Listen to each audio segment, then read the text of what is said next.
Hello guys, आज के class में आप लोगों को बीच बहुत शानदार क्वेश्चन आप लोगों को बीच सब्जेक्टिव क्वेश्चन के लेके बारे में आ रहे हैं, जो कि आपको सोशल साइंस क्लास 10th का मोस्ट वीवीआई क्वेश्चन यानी सामाजिक विज्ञान का मोस्ट वीवीआई क्वेश्चन है। तो आप लोग शुरू से अंत तक वीडियो देखें और साथ ही साथ आप लोग इसे अच्छा तरीका से इसे नोट कर लें कि ताकि जब जब लाइव क्लास आऊँ तो आप लोग को बीच और साथ ही साथ आप लोग सब्सक्राइब करना भी ना भूलें। तो चलिए, आज का क्लास जो है आपका बहुत मोस्ट वीवीआई क्वेश्चन है और इसे अंत तक जरूर देखिएगा। तो चलिए हम बताते हैं आप लोग को बीच कुछ बातें। आज हम बताना चाहते हैं कि मेजनी कौन था, मेजनी के बारे में। क्या, किसका बारे में? मेजनी कौन था, क्या था? मेजनी कौन था। तो बताइएगा, मोस्ट वीवीआई क्वेश्चन है मेजनी। गौर फरमाइएगा, मेजनी कौन था। तो मेजनी के बारे में मोस्ट वीवीआई क्वेश्चन के बारे में आप लोग को बीच कुछ बताने वाले हैं, जो कि एग्जाम के लिए मोस्ट वीवीआई क्वेश्चन है। तो चलिए हम बताते हैं मेजनी के बारे में क्या है। तो मेजनी मुख्यतः एक साहित्यकार था। मेजनी एक क्या था? साहित्यकार था। मेजनी जो था एक मुख्यतः एक साहित्यकार था, लेकिन लेकिन मेजनी को उससे राजनीतिक से भी प्रेम था। लेकिन मेजनी जो था ना, उस एक साहित्यकार से था उसका संबंध, और लेकिन उसे राजनीतिक यानी राजनीतिक से भी उसको क्या था? प्रेम था। क्या था? प्रेम था। और वह कुछ दिनों तक क्या किया? वह कुछ दिनों तक, गौर फरमाइएगा, किया वह कुछ दिनों तक एक क्रांतिकारी, और वह कुछ दिन बाद भी क्या किया? वह कुछ दिनों तक एक क्रांतिकारी और गुप्त संगठन यानी गुप्त संगठन, कुछ दिन बाद फिर दिन तक एक क्रांतिकारी और गुप्त संगठन कार्बोनरी से जुड़ा रहा था। ठीक है ना। तो कुछ दिन बाद क्रांतिकारी और गुप्त संगठन कार्बोनरी से जुड़ा रहा था। क्या था? कार्बोनरी से जुड़ा हुआ था। क्या था? कार्बोनरी से जुड़ा हुआ था। तो क्या था? संगठन। आपको पूछ दिया जाए कि, गौर फरमाइएगा, कि आपको पूछ देगा क्या कभी कि ये मेजनी कौन था। मेजनी कौन था? तो एक साहित्यकार था, ठीक है ना। और उसको राजनीतिक में भी क्या था? प्रेम था। और वह कुछ दिनों तक एक क्रांतिकारी और गुप्त संगठन कार्बोनरी से जुड़ा रहा था, लेकिन वह गणतंत्र में विश्वास रखता था। वो अपने गणतंत्र में क्या रखता था? विश्वास रखता था। वह अपने गणतंत्र में क्या रखता था? विश्वास रखता था ना। चलिए, मोस्ट वीवीआई क्वेश्चन है मेरे प्यारे दोस्त, ध्यान दीजिएगा। आपको वीवीआई क्वेश्चन है, इसे अच्छा तरीका से नोट कर लीजिएगा। ऐसा ही आपको लिखेगा, आप इसे अच्छा तरीका से लिख लीजिएगा, ठीक है ना। तो चलिए हम बताते हैं अगले नंबर क्वेश्चन कि जर्मनी के एकीकरण की बाधाएं क्या थी। यानी जर्मनी के एकीकरण की बाधाएं क्या थी। बहुत मोस्ट वीवीआई क्वेश्चन, जो भी क्वेश्चन आज के क्लास में आप लोग को बीच बताने वाले हैं, सोशल साइंस का है। बहुत आसान तरीका से आप लोग याद कर लीजिएगा। तो मेजनी का क्या है? जर्मनी के एकीकरण की बाधाएं क्या थी। तो आपको लिखना होगा कि जर्मनी के एकीकरण के बाधाइयाँ क्या थी। तो जर्मनी के मतलब बाधाइयाँ जो होती है, उत्तर में देखिएगा, जर्मनी के एकीकरण की अनेक बाधाएं थी। अनेक बाधाएं थी, ठीक है ना। अनेक बाधाएं थी। वह लगभग 300 छोटे बड़े राज्यों, ठीक है ना, वह 300 छोटे बड़े राज्यों में बांटा हुआ था। क्या? किस में बांटा हुआ था? 300 छोटे बड़े राज्यों में बटा हुआ था। और इन सभी राज्यों के प्रमुख की अपनी अपनी सोच थी। क्या थी? अपनी अपनी सोच थी। और धार्मिक और जातीय रूप से भी वे एक नहीं थे, ठीक है ना। बताइएगा कि जर्मनी के मतलब एकीकरण का बधाइयाँ जो थी, आपको निम्नलिखित यानी जर्मनी के एकीकरण के अनेक बधाई थी और वह लगभग 300 छोटे राज्य और बड़े राज्यों में बटा हुआ था और इन सभी राज्यों के प्रमुखों की अपनी अपनी सोच थी, सबका अलग अलग सोच थी और धार्मिक और जातीय रूप से भी एक नहीं थे, एक नहीं वे एक नहीं थे। ठीक है ना। आइए अगला नंबर क्वेश्चन पे ध्यान दीजिएगा। मोस्ट वीवीआई क्वेश्चन है जो कि एग्जाम के लिए आप लोगों को बीच आसान तरीका से आप लोग याद कर लीजिएगा इसे, और इसे याद करके ही जाइएगा कि आपका क्वेश्चन जो है चला वो मोस्ट वीवीआई क्वेश्चन है। तो बताइएगा कि मेटरनिक मोस्ट वीवीआई क्वेश्चन है कि मेटरनिक युग क्या है। मेटरनिक यानी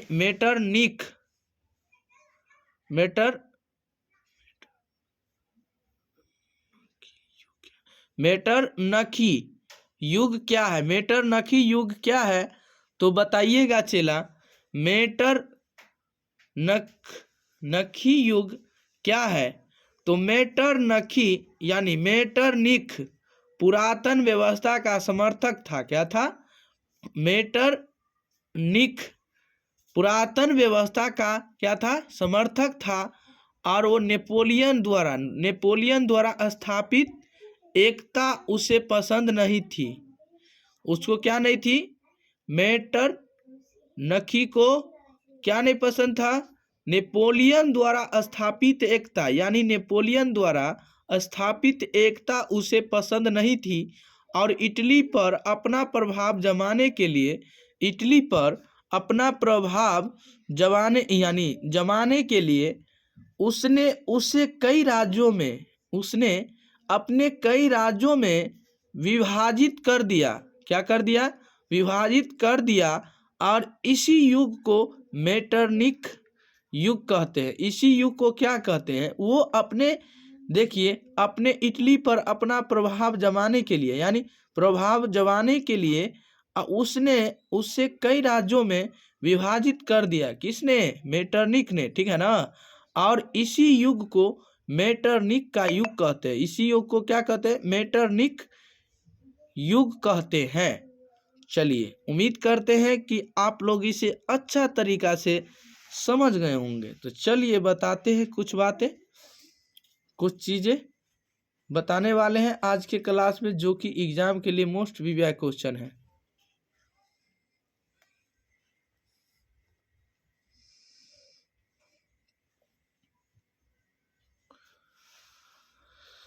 तो बताएंगे चला, ध्यान दीजिएगा आप लोग कि 1800 आपका क्वेश्चन रहा कि 1848 के फ्रांसीसी क्रांति के क्या कारण थे। बताइएगा 1848 के फ्रांसीसी क्रांति के क्या कारण थे तो बताइएगा। बहुत मोस्ट वीवीआई क्वेश्चन है चला। तो आपको लिखना होगा कि फ्रांस का शासक लुई फिलिप उदारवादी था। क्या था, फ्रांस का शासक जो थे ना वो लुई फिलिप उदारवादी था, लेकिन वह महत्वाकांक्षी था। क्या था, महत्वाकांक्षी था। और उसने 1840 में और क्या किया, वह उसने 1840 में गीजो को प्रधानमंत्री नियुक्त किया। 1840 में गीजो को प्रधानमंत्री नियुक्त किया। और गीजो कट्टर प्रतिक्रियावादी था। क्या था, कट्टर प्रतिक्रियावादी था। और राज्य में वह किसी भी सुधार को लागू करने के लिए पक्ष में नहीं था। राज्य में क्या था, वह किसी भी सुधार को लागू करने की पक्ष में नहीं था। राजा लुई फिलिप भी अमीरों यानी देखिए राजा लुई फिलिप भी अमीरों का साथ पसंद करता था। राजा फिलिप जो था ना वो अमीरों के साथ रहना क्या करता था, पसंद था उसको, क्या था, पसंद करता था। और उसके पास कोई सुधार यानी सुधारात्मक कार्यक्रम नहीं था, उसके पास सुधारात्मक कार्यक्रम नहीं था। देश में भूखमरी और बेरोजगारमरी चरम पर थी। क्या थी, देश में क्या किया, भूखमरी और बेरोजगारी चरम पर थी और फलतः सुधारवादी शुभ रहने लगे। 1848 के फ्रांसीसी यानी क्रांति के ये ही सब कारण थे। ठीक है ना, फ्रांसीसी के 1848 के फ्रांसीसी क्रांति के यही सब कारण थे।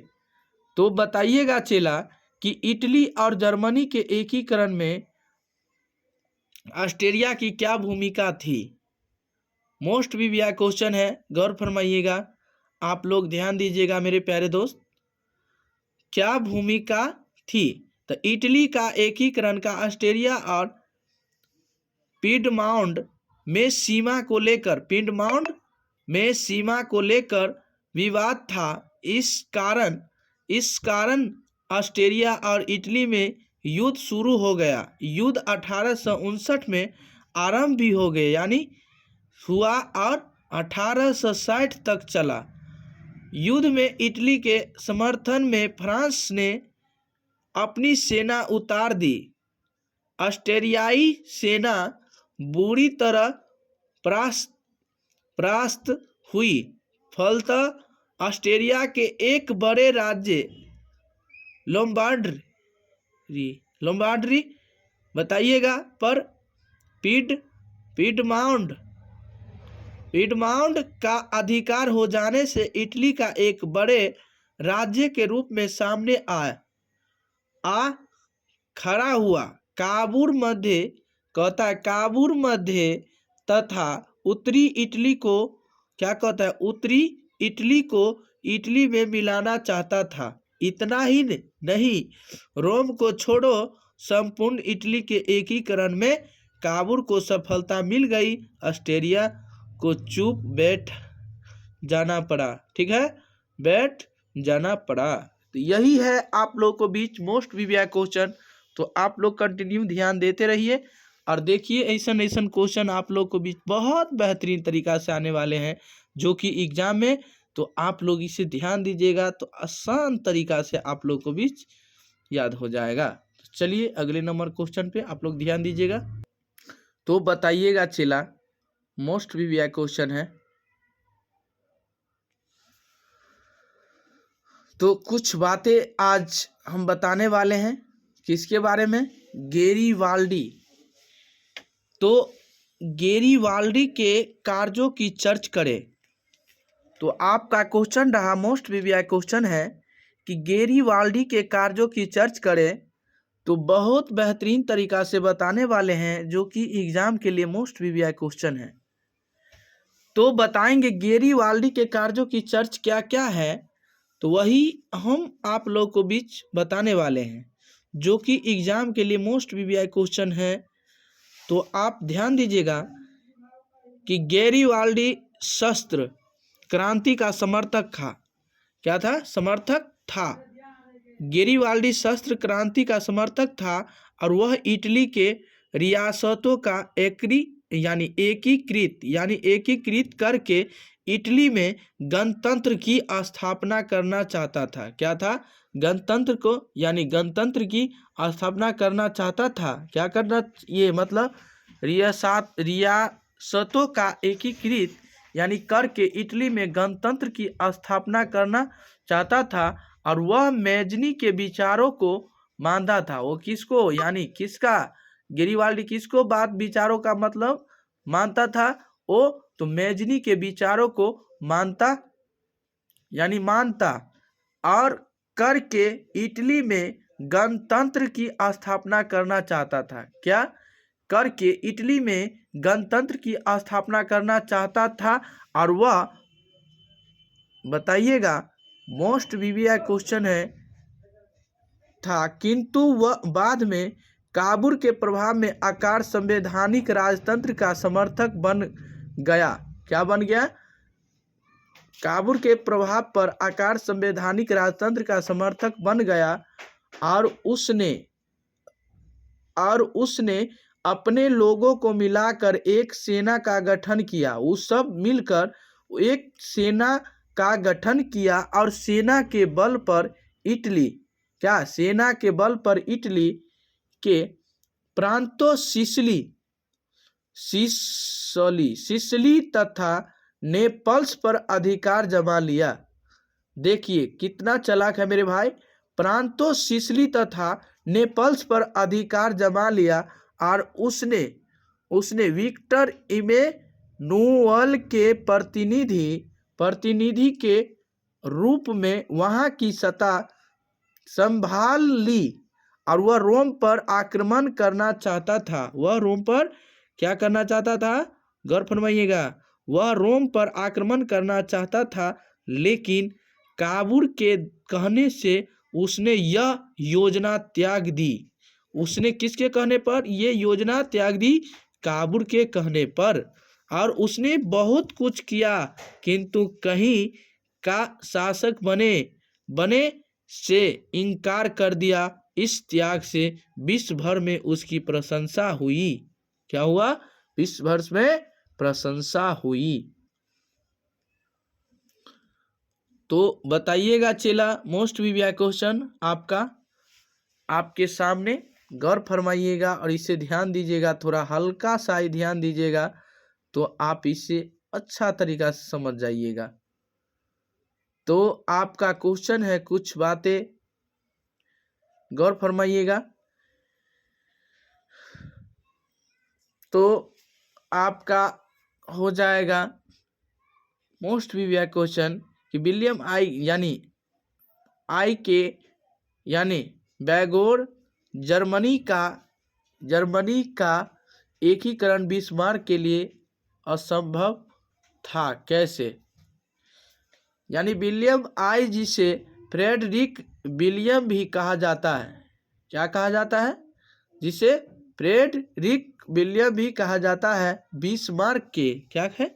बिस्मार्क के लिए बड़े की महत्व का था। बिस्मार्क की यानी ही महत्व का था। 1848 को पुरानी संसद को फ्रैंकफर्ट में बुलाया गया। 1848 में संसद को फ्रैंकफर्ट में बुलाया गया और वहाँ यह निर्णय लिया गया कि फ्रेडरिक विलियम जर्मनी राष्ट्र का नेतृत्व करेगा और उसी के नेतृत्व में समस्त जर्मनी राज्यों को एकीकृत किया जाएगा।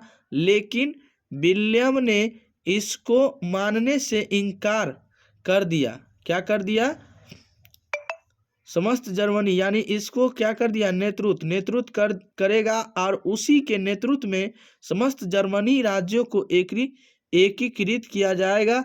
लेकिन विलियम ने इसको मनाने से इनकार कर दिया और जब बिस्मार्क को जर्मनी का चांसलर नियुक्त कर दिया गया तो देश की एकता और शांति स्थापित करने में से क्या हुआ? उसको सहायक लिया और वह विलियम को आवश्यक मानने लगा। विलियम को क्या हुआ? आवश्यक मानने लगा। और क्योंकि फ्रैंकफर्ट के निर्णय को वह भूला नहीं था। ठीक है ना? वह निर्णय को क्या हुआ था? भूला नहीं था। तब पर भी ये लोग आप अपने। तो चलिए, उम्मीद करते हैं कि मेरे प्यारे दोस्त और भाई बंधु आप लोगों को बीच आज के लिए इतना, इसके लिए धन्यवाद। तब तक के लिए बने रहें और आप लोग कंटिन्यू जुड़े रहें। और साथ ही साथ मेरे प्यारे दोस्त यही कहना चाहेंगे, आप सुबह में 5 बजे देखिए और वीडियो अपलोड करते हैं और शाम में 6 बजे। तो आप लोग कंटिन्यू आप उस पर ध्यान दीजिए और देखिए और जल्दी इसे जो भी क्वेश्चन को आप लोगों को भी जो हम बताने वाले हैं, जो कि मोस्ट वीवीआई क्वेश्चन ही रहेगा। चलिए स्टार्ट करते हैं कुछ बातें आप लोगों को बीच एग्जाम में आने वाले क्वेश्चन। ठीक है, आज के लिए इतना ही।